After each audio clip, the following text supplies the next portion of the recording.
Teil 1. Was ist richtig?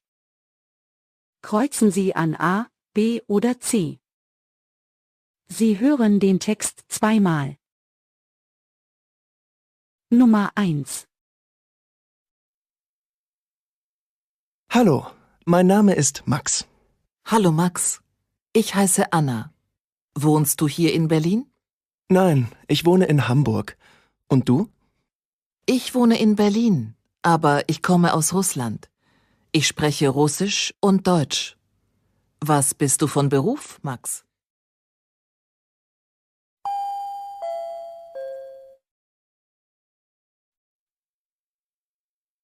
Hallo, mein Name ist Max. Hallo Max, ich heiße Anna. Wohnst du hier in Berlin? Nein, ich wohne in Hamburg.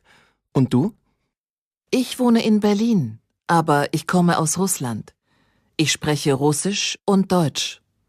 Was bist du von Beruf, Max?